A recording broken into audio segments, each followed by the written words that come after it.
Hey friends, if you wish to turn on or off dark mode on Google, then please watch this video. I will guide you through the procedure. So go to google.com, okay, and hit enter.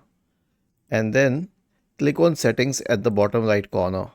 And then select search settings. Okay, now scroll down and you will find the appearance tab. If you don't, then go to other settings and you'll notice that there is something called as dark theme. So this dark theme is picked up from the desktop itself and you can simply turn it on. Now when you turn it on, it won't just pick the default theme of the device. It will always be in the dark mode for Google search. So if I open google.com, it doesn't matter what the theme is for the browser. It doesn't matter what the theme is for the computer. It will always be in dark mode, though earlier it wasn't. You must have noticed it was light.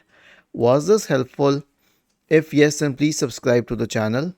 If not, then let us know in the comment section of the video on how we could help you further. Thank you for watching this video and have a nice day.